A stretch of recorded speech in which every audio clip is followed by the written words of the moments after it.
just little lulls and stuff. It'll all be edited out. The software is fucking sick for that reason.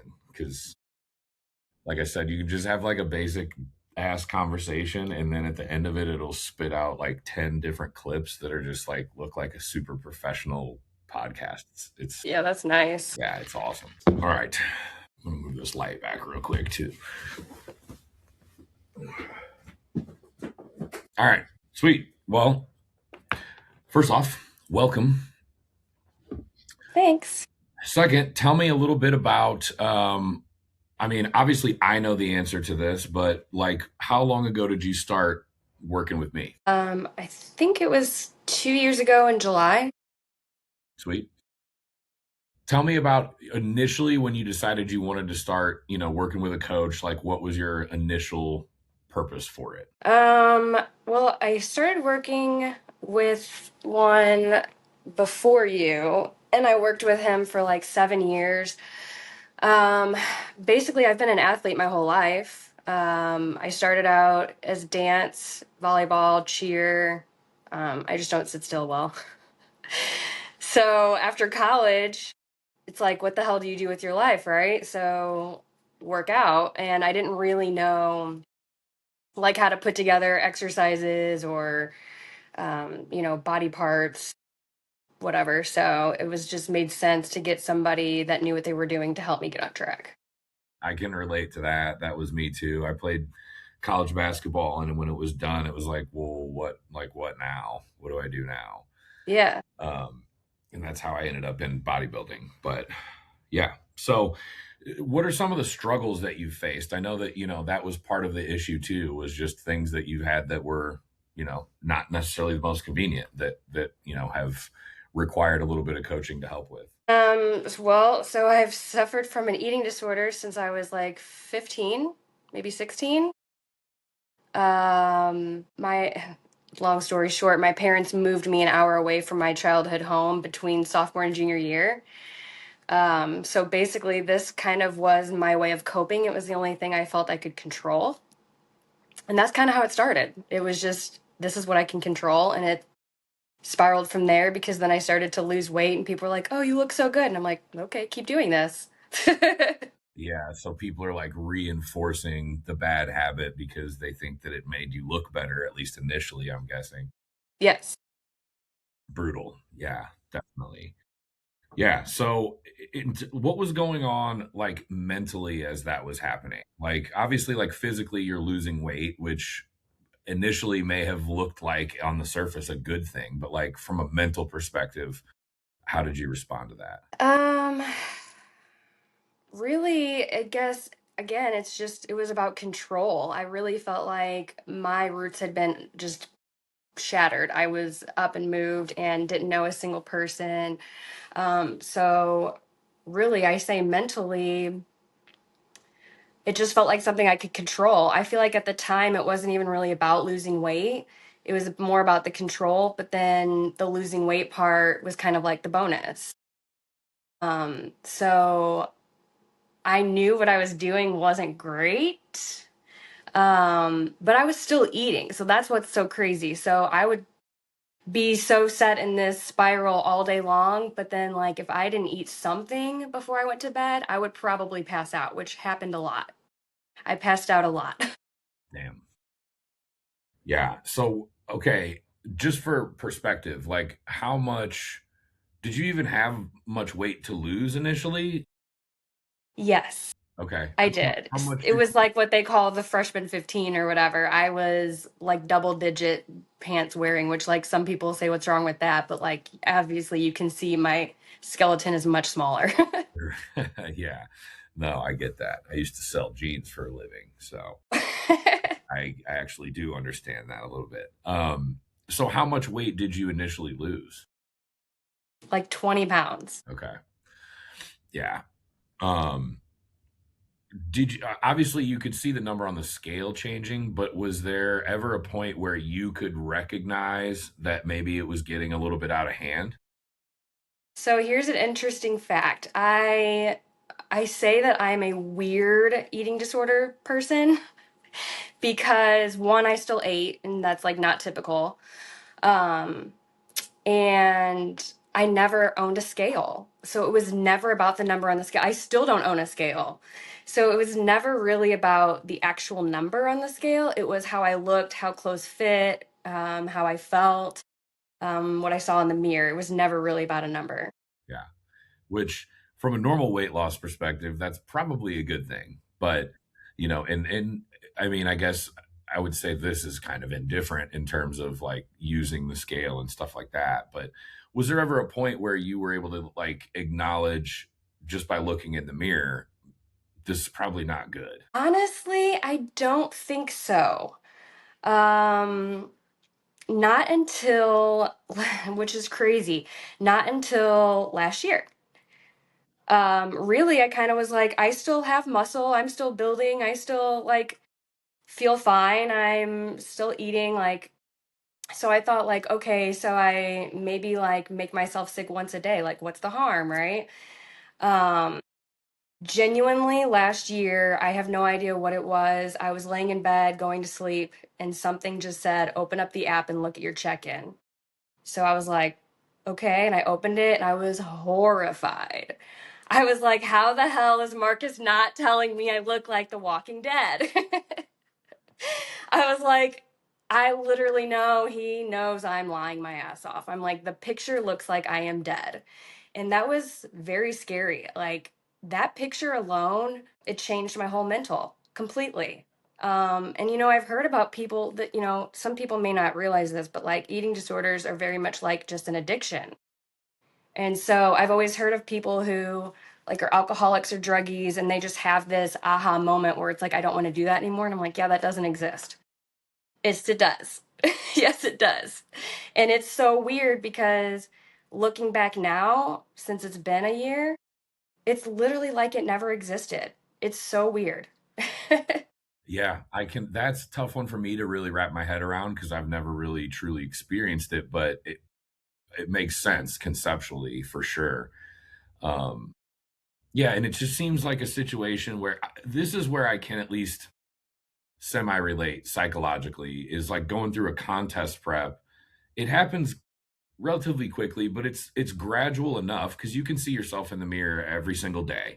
And when you're seeing yourself in the mirror every single day, what you're seeing changes so gradually that it's hard sometimes to even notice it. So like for example, like you'll get really deep in a contest prep and you'll start getting gaunt, like your face will be kind of sunken in and stuff like that.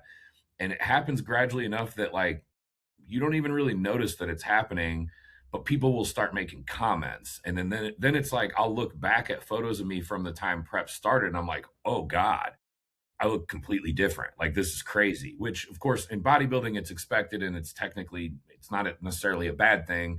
Um it's not like a psychological disorder or anything. It's like specifically what you're trying to do. You're just trying to get so lean that again, even like the face and the fat in your face goes away and then you just look like a totally different person. But when you're not prepping for a show and this has just become kind of your lifestyle, I could see that being a situation where it's happening gradually enough that you might not even recognize that anything's wrong, but other people around you might. Does that make sense? Yeah, absolutely. I mean, I feel like I got 50-50. I feel like 50% of people were like, wow, you look so good. Like the other 50% were like, you should probably eat more. See, and then that's a problem too, because this is another thing that again I can relate to from bodybuilding and obviously working with well over 1,000 other competitors is they go to work or whatever, they're interacting with the people they interact with on a regular basis who might be overweight or whatever, and they'll say conniving, underhanded things to you, even if it is good. Like even if you're purposely trying to lose weight and help, improve your life, improve your health, you know, take your life back and get your confidence back, those people who aren't doing that will make comments like that to you. Need to eat, just go eat a cheeseburger, blah, blah, blah. And it's like, so in other words, you're trying to bring me down to your level to feel better about yourself. So then I guess it would probably be confusing because I mean, technically, if they're making that comment to you in that situation, they're actually technically right. Um, it may not be the best way to, articulate it, but um, technically they would be correct in that case, whether they're trying to be conniving or not. But I could see that being additionally difficult. And there was something that you said to me a long time ago, probably, right around the time we initially first started, was because I know you just compared like eating disorders to an addiction, which I've always been able to make that parallel. It seems like a really common thing. But one thing that you said to me was like the difference is that like drugs or alcohol are not necessary to sustain human life, whereas food, of Exactly. course, is. So talk a little bit about that. Yeah, so that's the hard part because you have to eat to live. So, like, you know, treatment centers, are they a good first step? Sure. I actually went to an eating disorder treatment center, the most bullshit place I've ever been to in my life. Really? Because they literally lock the cabinets like they're in control. So it's like super easy to go through the program because you get what they give you and like that's that. Um, but yeah, with like alcoholism or drugs, when you go into like rehab, like all that's stripped away, you don't have it. Um, then you get out into the real world and it's easily available. But like, let's say you're going to like AA meetings and you're like not going to the liquor store, you're not going to the bars, you're not doing those things anymore. But like, I have to eat to survive. And eating was my drug, essentially. Um, Literally, it was like people that eat their feelings, that was me. But I didn't want the calories, so I was like, I'm just gonna eat it, but then like get rid of it later. And then like so I got to taste it. So it's very hard because you have to have like a healthy relationship with food. And the coach I was using before you, um, I would go through peaks and valleys of, yeah, I'm following the meal plan, I'm doing really good, I'm counting everything, but people also will say something about that too. Oh, you have to bring your own food, oh, you can't eat this. It's like, I am damned if I do and damned if I don't. Like, I'm either making myself sick or I'm being healthy and somebody has something to say about it. But yeah, I mean, food is there, you have to have it. Getting your healthy relationship with it is not easy. I can imagine. And again, this is, I can only speak from my own experience, which doesn't include any, at least never diagnosed with any kind of eating disorder. I would almost argue that I had like a binging disorder early in my bodybuilding career for sure, but whatever. Like I didn't, I never, I was always able to get it under control myself, but um yeah, it's like a hard thing to relate to. So, and this is actually like a genuine question regardless of whether or not we were on this call. Like what helped you kind of turn the corner with that? Because it's been a year now, which is like the most amazing thing. Let me also just be clear, like wins, people losing weight on the scale, people winning bodybuilding shows, that stuff's awesome. It's really rewarding for me. But like something like this, to like know that like a client went a year without like relapsing on an eating disorder is like the biggest win I've probably, like maybe the biggest win I've ever experienced. So tell me a little bit about like what caused you to kind of turn that corner, like what helped you, what was the thought process, anyway, just kind of unpack a little bit about like what helped you turn that corner. Okay. I'm going to compare you and my other coach, and there's no comparison, so this is really kind of not fair. I'm not saying that he was a bad coach. I was with him for 7 years. However, I do feel that it's kind of like having a therapist, and you have to find your match. And with him, I was doing biweekly phone calls. Well, with a phone call, I can lie my ass off. You're not looking at me, you're not seeing me. I can tell you the number on the scale if I was weighing myself, but I wasn't. And so it was easier to lie. Yeah. Um, Moving over to you as a coach was totally different because I had to be accountable in my photos. And eating disorder brain was like, you can still lie. You could go hit some weights, go do your check in, look pumped, and he'll never believe you. Or he'll never know that you're lying. And that's just not the truth. So I think the two things that really helped me turn the corner on my mindset changing for this was the check-ins. Having to see myself and you seeing me holds me accountable. So when I had to open up the app and I looked at myself and I was just like, wow, if he believes anything that I put at this check-in, he's not great. But I'm like, I know he doesn't believe me. So I think it was really just two separate things. It was the check-in style because you had to see me, and then I had something to go back and look at as well. Um, and just looking at it. And looking at it, I was just like, that was genuinely the first time in 20 years, I've had this for 20 years, that I was like, holy shit, my eyes are black. I am nothing but bone and skin. What is this? Yeah. I tell people all the time, like, the check in, the accountability from a good coach is not necessarily the response that you get from the coach when you check in. It's literally just the act of submitting the check in general. Because when Mhm. you do it, you're essentially just like taking inventory of everything that you've been doing. Like, you have to take the photos, which of course you're going to see. So then you can see what you look like. In most cases, obviously with you, we never really used the scale, but that was by design. Obviously, I didn't want that to become a triggering thing. But in other people's cases, you have to be on the scale. With the 2.0 app, you can very easily just compare all of the other check-ins because they're in the database, so you can see like how much has changed really easily. um, and then of course just submitting all of the other little metrics, like again, weight, which we didn't really use with you, stress level, sleep hours, and then like all the other stuff where you're like filling me in on how your week went. It's like, again, my response is obviously important, but the most important component of the accountability is you actually just submitting the check-ins. Like, my biggest red flag with clients is if they're not checking in. It's not when I have the check-ins and they're not ideal. It's when they're not checking in is when I know people aren't following things. And in your case, it was never like we need to lose a bunch of weight. It wasn't like a weight loss journey. If you're not checking in, my concern is like you're like having legitimate issues and like relapsing with the ED.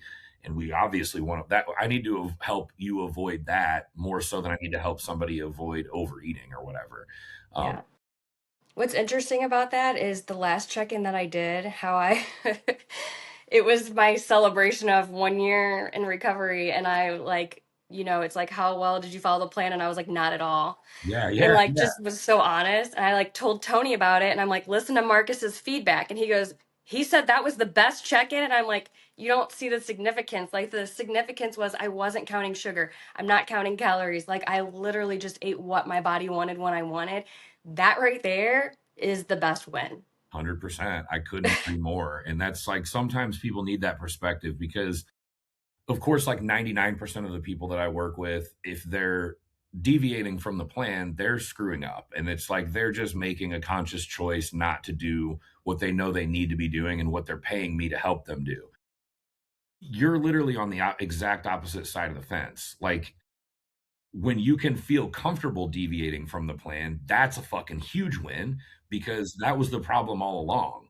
It's not that you were like, not that you had like a specific plan you were following before. That's not really what what I'm getting at. But obviously, your anxieties and issues were stemming from the eating disorder. So if we can get to a point where you can feel comfortable deviating from the plan, in a controlled manner, obviously, like you're obviously not just like binging and getting fat, like that's pretty obvious.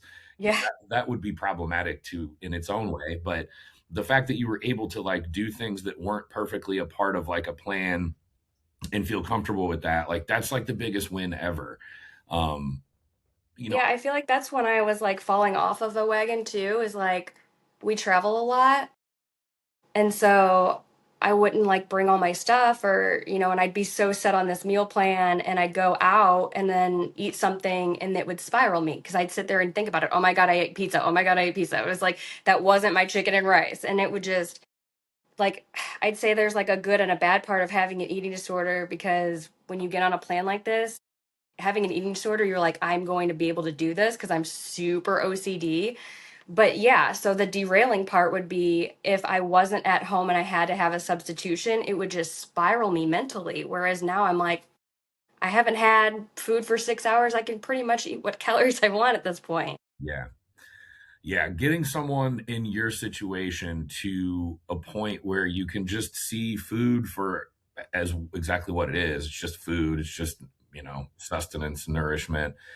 It's flavor. Like that's another thing too. Like regardless of the person or the circumstance, like I think a lot of coaches force people into like they're forcing a square peg through a round hole, forcing everybody to eat these exact same really limited food items, chicken and rice and broccoli and egg whites and oats. Like that's like you're if that's every different thing that you're allowed to eat in your diet, I think that breeds disorderly behaviors around food where it's like if you're able to have some variety and have more food options to still stay within the confines of the plan and get results, you're just going to view food as food. Like it's all the same thing. I mean, obviously there's I guess I don't even want to say there's good and bad foods. Even processed food isn't inherently bad. It's more so the amount that you're using as a percentage of your total calories. But either way, if people can just view food as opposed to like bad or good, I think that will prevent people from developing disorderly behaviors and hopefully kind of train your brain to understand that if you're already in a disorderly behavior pattern, that we can get out of it if we just see that this is just stuff that I have to put in my body to survive, um, as opposed to like a good thing or a bad thing. That's why I've always done my plans that way, where it's like I'll give you a meal plan, I'll tell you what I think would be optimal for you to eat, and I would try to stick to that as much as possible. There's going to be a lot of variety built into that automatically. However, if you're in a situation where that's not super convenient, you can make substitutions, make sure that it fits into the macros. That way, we're just viewing every individual food item as just a different food item as opposed to a good or a bad thing. Exactly.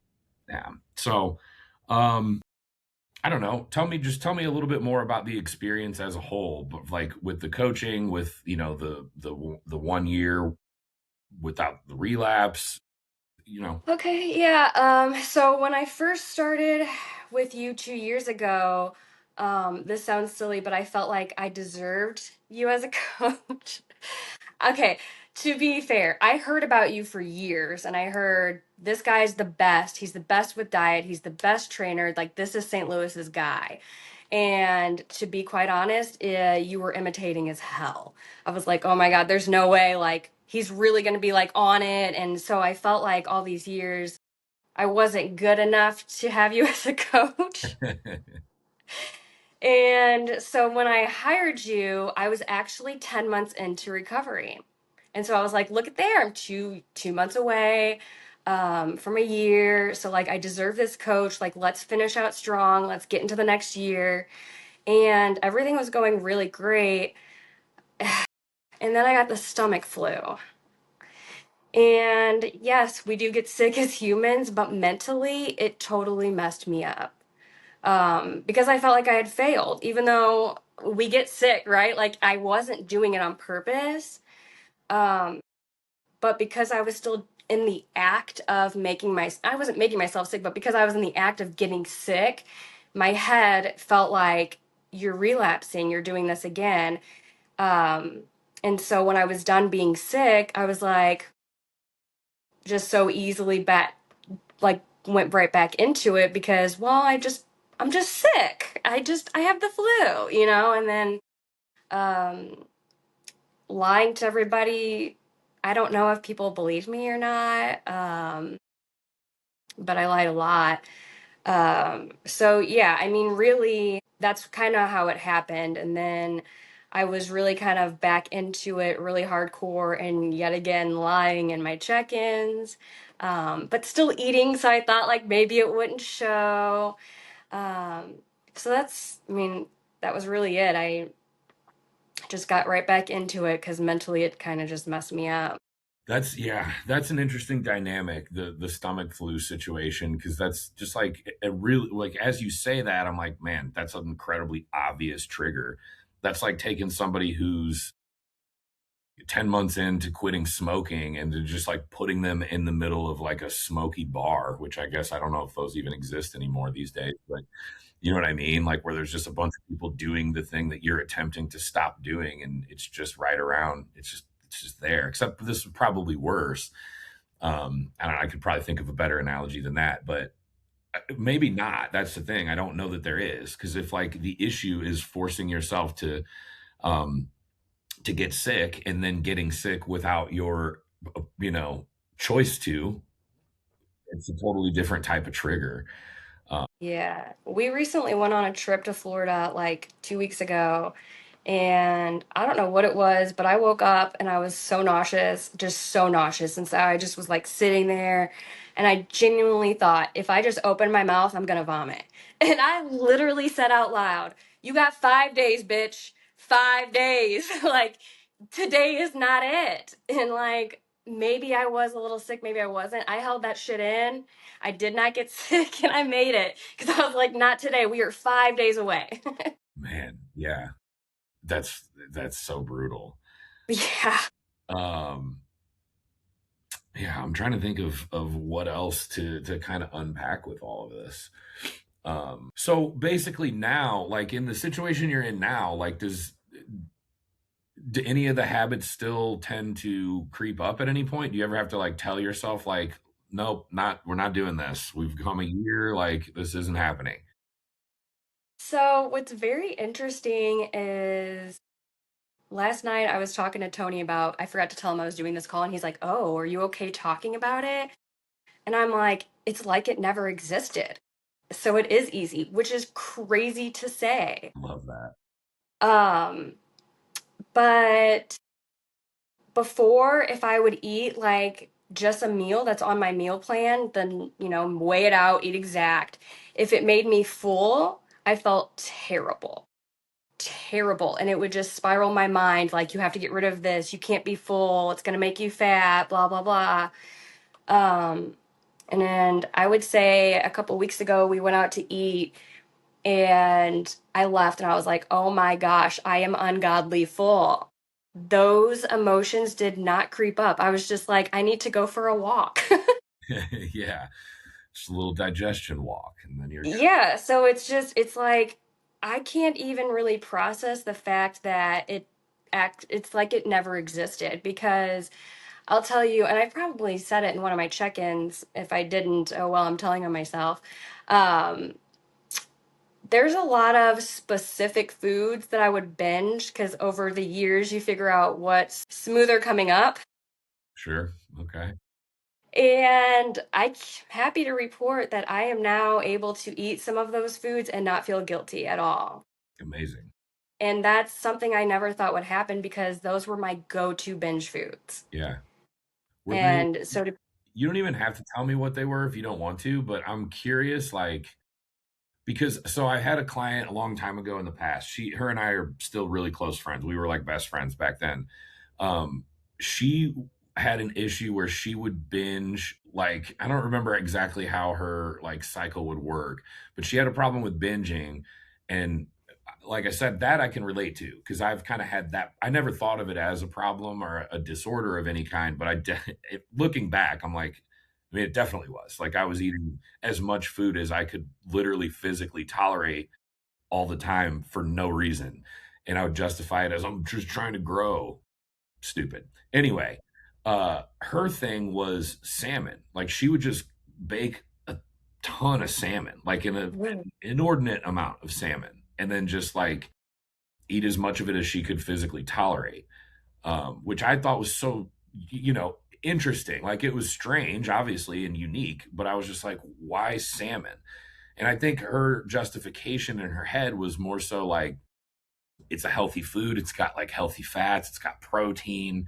So I'm just going to eat as much of it as I can tolerate. And there might have been it may have been totally different. That might just be my own interpretation. So I want to be clear about that. But um, other than like smoother coming back up, was there like any other reason behind any of these specific foods? Or do you want to even talk about any of those foods? I feel like most of the time it was like the taste of something. It was what I wanted, but I knew it wasn't good for me. So, um, I am divorced, so I don't have my daughter all the time. And so sometimes holidays can be real depressing. And I can remember very vividly, I don't remember if it was Thanksgiving or New Year's, one of those, but I was home alone and I went to the store and got a whole tub of ice cream and a frozen pizza, and I ate all of it. All of it. But I would say my go to binge food was always cereal because it would get softer. The milk would really fill you up. And this is going to be a lot of detail, but I wasn't the type that like stuck my finger down my throat. It was more of eat until I pop. And so the milk would make me really full really fast. So sometimes I wouldn't have to eat as much. Okay. So there's some logic there for sure. Sure. Yeah. I mean, yeah, a lot of it isn't though. You know what I mean? Like for example, and I honestly probably won't post this part just because I never talk about it publicly, but like I just because I don't want people to fuck with me about it because they don't understand. It's like a funny thing to everyone else, and it's funny to me as long as it's not like a serious thing. But anyway, I have like a wildly irrational phobia of snakes. It's not there. And to be clear, you can have a very rational like fear of snakes because they can be venomous and poisonous and they can bite you and whatever. Um, my fear is not being bitten or poisoned by a snake or the size of a snake, although those things are terrifying too, of course, for everyone. But like literally, like if there is a completely harmless black snake on TV, I have to turn my head until it's not on the screen anymore. And it's like the dumbest thing ever. It makes no sense. Like if and I go hiking all the time, and so I see them relatively frequently. And I'm talking like you have never seen a dude my size move this fast. If I see one, I'm fucking gone. And it's instinctive. It's like primal. Like I don't Mhm. consciously make the decision to start running. It just starts happening. I Yeah. almost feel like I have a sixth sense for them. Like I kind Yeah. of know when they're there and my anxiety will get really high. And sure enough, I'll look over and there's a snake. And they're all like always harmless ones, but it doesn't if I see it, I freak out. I'll like make a noise that I didn't even know I was capable of making because I'm just Yeah. like that terrified of it. Uh, but I feel like there's probably some crossover between like irrational fear or phobias, addiction, and eating disorders. I think it's probably a lot of the same mechanisms in the brain. So I think some people have completely irrational behaviors surrounding food, whereas yours sounds at least somewhat more rational. Like your thought process and what you're doing seems, again, like I told you about my former client who would just binge on salmon. Like I don't know that Yeah. there's anything Yeah. super rational about that. I think Yeah. that was just a weird irrational fixation. Whereas you're kind of coming from the milk will fill me up, it gets softer, it doesn't hurt coming out. Like I think there's a little bit of logic behind that thought process. I don't know, that just seems interesting to me. And Well, that's why I say I'm a weird eating disorder person because I just did things a lot different. Most people are like fixated on, the number on the scale or like even calorie counting. I never counted calories until I started working with a coach. So I don't necessarily know if that was a good thing to add to my brain. But I don't think it was bad. do you think that a lot of this probably stemmed from childhood and being around obesity a lot? Absolutely. Yeah. Absolutely. Yeah. Yeah, it seems like almost any behavior in adulthood is at least loosely related to some aspect of childhood. So that doesn't surprise me. I didn't well, we may have talked about obesity in your family prior, but I don't remember, but I assume that that probably played a role. So, and here's the other thing. They did, and I don't know any of the details of this. I read about it in a book, but there was like a study where they basically determined like just rigid habit forming has actually helped a lot of people overcome drug addiction to a greater degree than like rehab and stuff like that. um, I think a lot of this stuff revolves around habits. And I'm sure habits that you may have formed willingly or unwillingly or knowingly or unknowingly as as a kid probably translated into later life, which resulted in habits that ended up as an eating disorder. And I think a Mhm. lot of times finding out how to break those habits is the path to informing new habits, is like the path to overcoming those issues, because I know that's how it is with people who don't necessarily have disorders. It's like when people are overweight, it's always because they're overeating, and there's all the downstream effects that happen after, you know that come as a result of the overeating. And then they start trying to treat those little things when really the root of all of it ended up being just you were in the habit of overeating on a daily basis. We need to figure out how to break the habit of overeating so that you can fix that problem, and then all those downstream issues become fixed as well.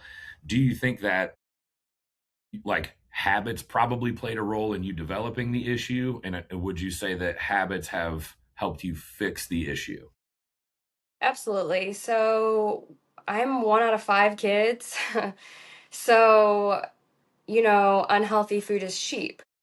So that's what we had. Like big giant jugs of Kool-Aid was what we would have. So like sugar water. And fried stuff all the time. Just fried food and Kool-Aid is what we had. And it's interesting because I tell people I used to be fat, and everybody's like, yeah, right, there's no way you were ever fat. Okay, I'll show you a photo because I was very overweight. I'm like 5'1". I was like almost 150 pounds, and that's crazy. So, that's kind of when the eating disorder started, but I never really was, I think, about losing the weight. It was more about control, and the losing weight just came with it. Yeah. So the habits of when I was younger, uh, we would just eat like crap and we could eat as much as we wanted. And so I just kept all that. And then when I got older, I was like, I really want to still taste those foods, but I don't want to consume the calories. So here's the best of both worlds. Got it. That makes a lot of sense, actually. Yeah, I totally get that. Yeah, and it's like a self-fulfilling prophecy when you start kind of binging on stuff like that. Again, that's like something I can at least loosely relate to. It fucking tastes good, and it's not Hmm. overly filling. So it's just like you can just keep eating it and eating it and continue predicating that dopaminergic response where, okay, this tastes good, it tastes good, I can consume more of it and continue experiencing that taste, and you just keep going and going until you physically can't anymore. um and- Something about me is this is my toxic trait. I fixate over people's words a lot. It just plays on repeat in my head, which can be a good thing or a bad thing, right? One thing during the 2 years of working with you is it was probably a year ago, maybe not even a year ago, probably within the last 6 months. Um, I had gone to the movies and I remember putting in my check in, like, I did everything perfectly except for this week and I splurged out on popcorn. And your feedback was like, that's the best check in this far. And like, yet again, Tony's like, what is he talking about? I'm like, yeah, you don't get it, but that's okay. Right. And like, honestly, that one small comment, I was like, he's the coach for me. He gets it. He understands the little things. He understands when I do a check in and say, I didn't do a damn thing on the list. I did what I wanted. He knows that's a win, you know?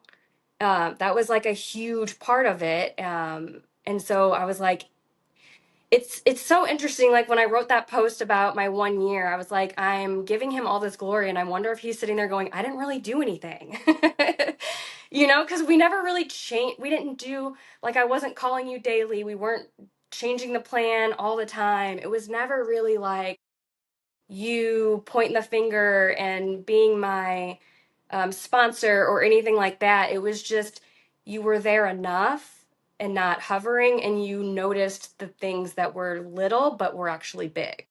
100%. People ask me questions all the time about like what makes a good coach and blah blah blah, and there's like a lot of different ways you can approach answering that question, and I think it depends on the person, which is the most important thing. Is like if I have a contest prep client that needs to lose 30 pounds to be in contest shape by this date, I would, of course, never respond the same way as I was responding to you in their check in if they told me that they binged on popcorn at the movies. I'd be like, okay, well, Right. what the fuck, man? Like, we got a show Yeah. in 6 weeks. We got to be ready. We can't be having those types of mishaps. But that's not what you're doing, right? It's like borderline, almost in a weird way, like the exact opposite of that, where we're trying to fix a behavioral pattern where obsession over food is the biggest problem. Where it's like, if I would have come down on you for eating popcorn, that's probably going to make the problem way worse. Hmm. It almost definitely would make the problem way worse. And not as you're describing, like kind of being hung up on people's words, of course it would have made the problem worse. It would have been like, shit, I let him down, and now I need to fix it. And it's like, Hmm. well, then you're right back in the same cycle. So yeah, it's just like, you as a coach, like, you have to know, like, what are this individual person's needs. They're not all the same. That's probably the biggest problem I see in the coaching industry, is the coach treating every single client as an extension of themselves. Most Hmm. coaches are pretty damn disciplined. That's how they got into this stuff in the first place. Most of them don't have a lot of issues. Some probably do. Um, Most of them are in really good shape. Most of them are looked at as an authority in the industry in some capacity, regardless of what their little, niche is. So it's like, they're just expecting every single client to eat like them, train like them, live their lifestyle like them, wake up at the same time, go to bed at the same time, like live the exact same life as them. And then when they don't, they ridicule them. And it's like, that's not fucking helping anybody, Hmm. dude. Like, your job is not just to give people a chicken and rice meal and then treat them like shit if they don't follow it perfectly. That's Right. absolutely not the job of a coach. And if that's what you're doing as a coach, you should honestly just refund all your clients, refer them to good coaches, and then just go get a job doing something else. The world needs more employees. So yeah, like, I would have sabotaged the entire progress with this entire thing had I, judged you or ridiculed you for, eating normal food in a normal setting. Like, popcorn at the movies, weird.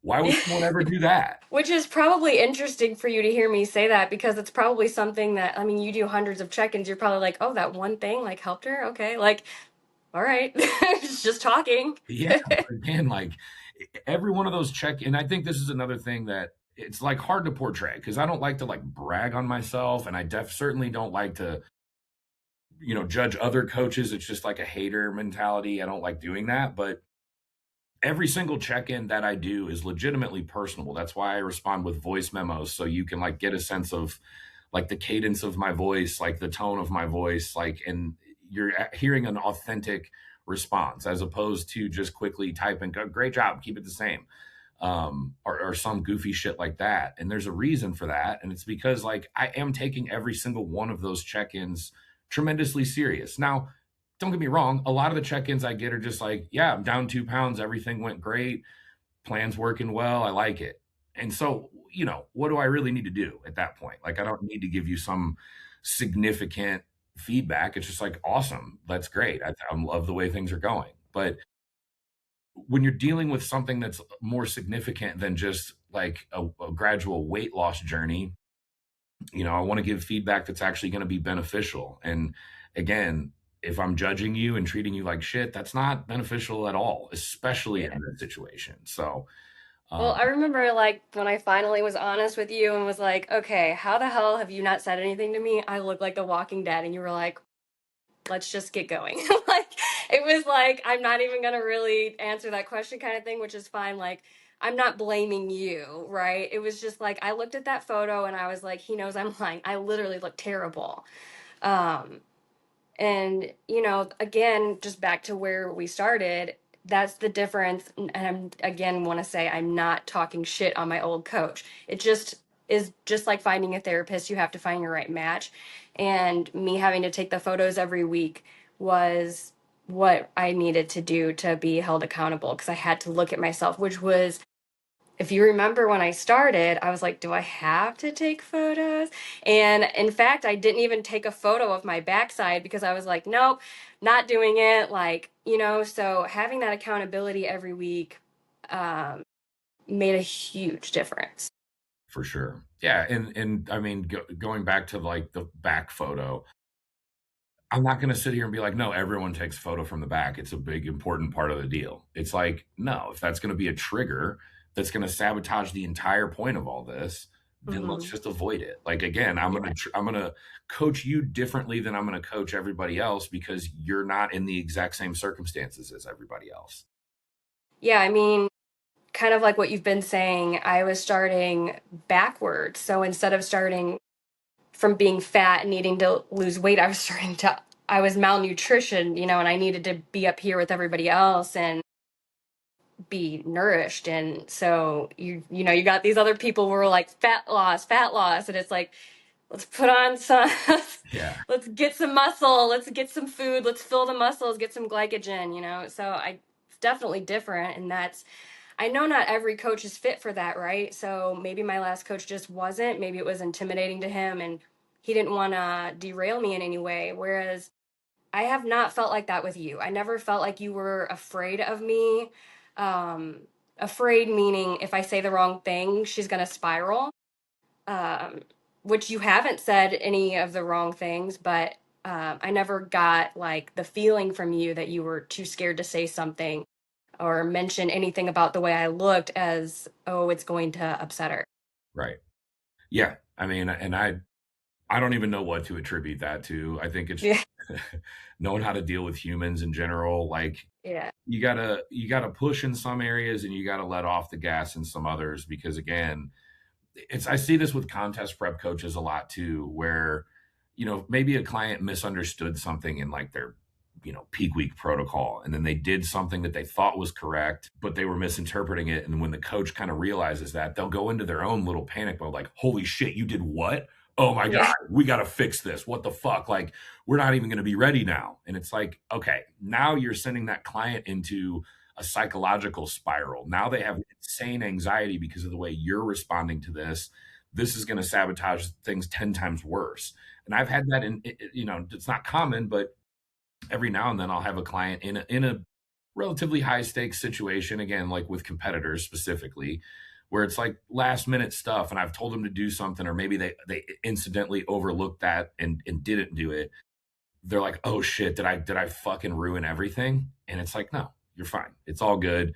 This is how it was supposed to be. You overlooked it. It's fine. Here's how we'll pivot and troubleshoot that." And then they're like, "Oh, Hmm. okay. We're still fine." So they're not panicking and like, because you can't change it. Like that's the other thing is like once a mistake has been made, bitching to the person about it or judging them or like going into panic mode yourself is not going to fix that problem. If anything, it's going to make it worse. And so again, I 100%. just think like coaches need to be, and I'm not saying every coach needs to be equipped with being able to work with people who are like out of the scope of their practice. And it's not like I have any like formal education in working with people with eating disorders either. It's mostly just having been around it quite a bit and knowing how to deal with human beings in general. I guess I do a pretty good job with it, but um as a coach, you can't just like take clients that you don't know how to work with because they're Yeah. willing to pay you. And I think that's the biggest problem is a lot of coaches, they're in this like scarcity mode where they're not making a ton of money. So it's just like any client who comes my way and inquires, I'm going to do whatever I can to get them as a client so that I can afford to pay for my life. And then the next thing you know, they're dealing with someone who's got a problem that they cannot solve. And they'll fake it till they make it and hope that it turns out for the best. But at the end of the day, they're just like, at least I got that money and at least I can like pay my rent or whatever. Yeah. Um, but Well, I could be wrong here because I have never done a competition and I'm not a coach, but I kind of feel like if you're coaching competitors, you can coach somebody who has an eating disorder because kind of like what you said, it's almost like it is an eating disorder, right? You're lowering your calories, you have to stick to the plan, you have to do X, Y, and Z. That's what an eating disorder is. We're constantly thinking, well, I didn't, but how many macros, how many calories, what are the sugars, what are the proteins, what are the fats? So it's like, to me, I feel like anybody who's struggling with eating disorders, get a coach, because then they'll tell you exactly what to eat to where you will not be getting fat, and you just follow the plan. So, like I said, I could be wrong, but I feel like you're probably training me the same way you are competitors. A lot of the time, for sure. Yeah, and you're right about the bodybuilding thing. Like, if you think about bodybuilding on its surface, most people just think about the posing suit, the tan, the posing on stage, the spotlight, the judges. Did you win the medal? Did you win? Did you lose? Etc. And a lot of people don't think about that's just like less than 1% of the process.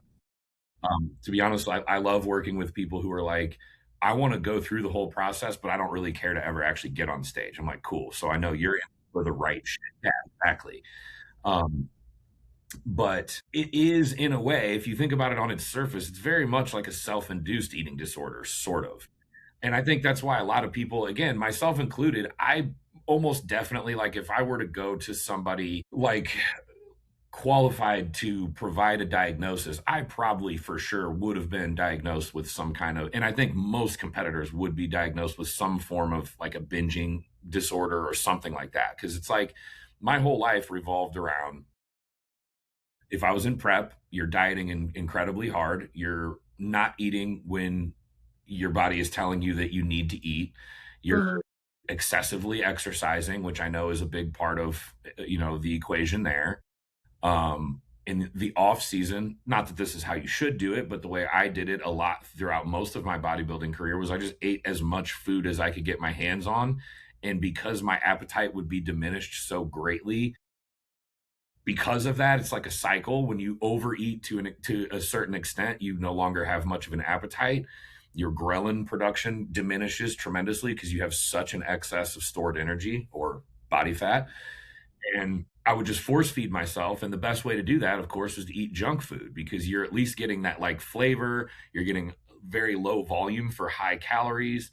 So literally, I was eating junk food every single day. And when I say eating junk food, I wasn't going to McDonald's and getting a McChicken. I was going to McDonald's and getting 4,000, 5,000 calories worth of shit and doing that every single night. Um, for the sake of growing, which is the dumb, it's the stupid, it's the easiest way to prevent yourself from growing. You'll get fat, you'll gain weight on the scale. And of course, I did that, and I justified it. I'm like, hell yeah, I'm 295. I'm like, I'm huge. Yeah, I was a huge fat fuck. But but again, it's like when you start to put it into perspective like that, you're like excessively training, huge calorie restriction during prep, excessive cardio during prep, and then off season, you're binging the whole time. The big one is during prep when people have planned cheat meals. I think that's the most disorderly way of ever doing things where you're like, okay, diet really, really hard six days a week. And then on Saturday, you get to have a refeed day or a cheat meal day, we call it. When in reality, all it is just a binge. And then you start to psychologically associate Saturday is the day that I get to binge. And my coach even said it was okay. So I'm justified in doing it. And then the next thing you know, Saturday is just your binge day. It's not Mhm. Saturday. It's not the day that you get off work or whatever. It's the day that you're looking forward to all week so that you can have whatever foods that you want. Um, it's just like, so again, it's like a really slippery slope, especially, working with female competitors that are a little bit more vulnerable to that kind of thing, just societally. Like dudes walk around with a big gut and no one bats an eye. You know what I mean? Like that's like Yeah. acceptable, it's expected, it's normal. But if a woman's walking around like that, of course, societally, they're going to get judged to a much higher degree, which is unfortunate, but that's just the reality. That's just kind of how it is, unfortunately. And so they're so much more vulnerable to the like binge and restrict cycle or really any other iteration of it. So anywho, okay, well, why don't we recap a little bit? I'll just kind of give you the floor if you want to, talk about anything else, any other components of it, and um, and then we'll just kind of wrap things up. Sure. Um, I don't know. It just seems so strange, honestly. Like, I truly feel like I had an eating disorder. What? Like, that's not real life. Never did I ever think I'd get here. To add to everything, I did have a sponsor who is brutal. Another toxic trait of mine. I need somebody that's brutal. And honestly, I followed your Instagram page for a long time and I was like, this man is not sugarcoating shit.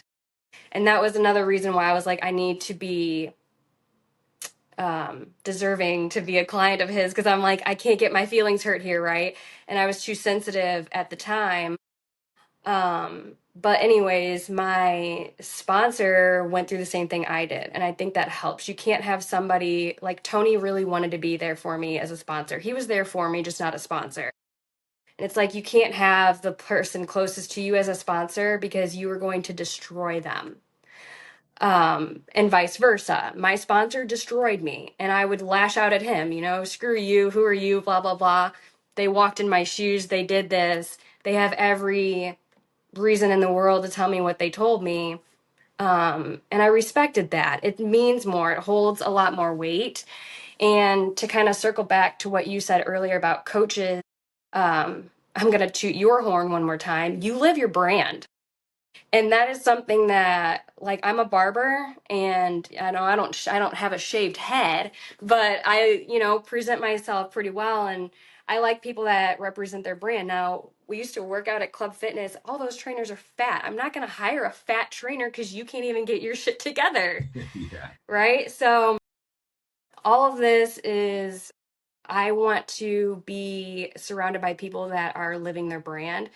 My sponsor was living his brand. You're living your brand. It just made it a lot easier to listen, and it gave you guys a lot more credibility. 100%. So mentally, I have no idea. I mean, I can't tell you what clicked. I guess the picture, and it sounds crazy that, okay, Brittany, weren't you looking at yourself for years? Yeah, but if I showed everybody that picture, I looked like the Walking Dead. Yeah. Yeah.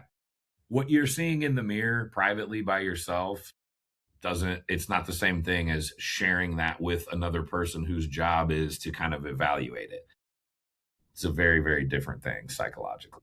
So, anywho, all right. Well, I actually forgot that I have actually, ironically, a telehealth call for ADHD.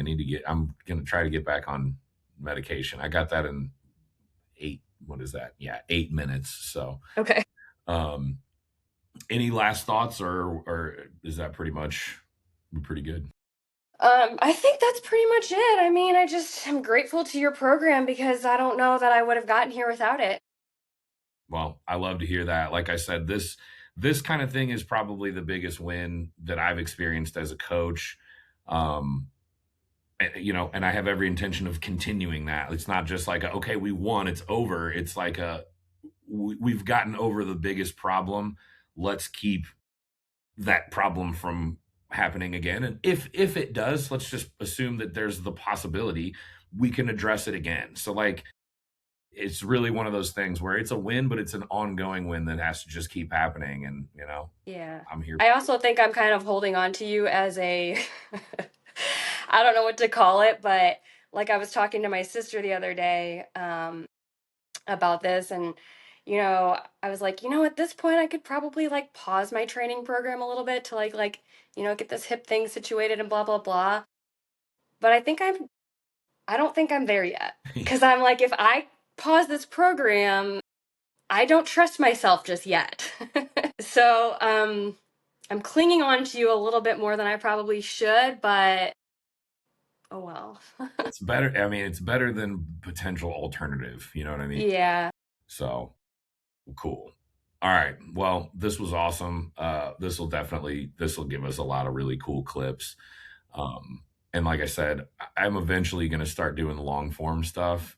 This is long form. We just talked for an hour, but um, meaning like sharing it to like YouTube in a more long form friendly platform. I posted an hour long video on Instagram. No one's going to watch it. Yeah.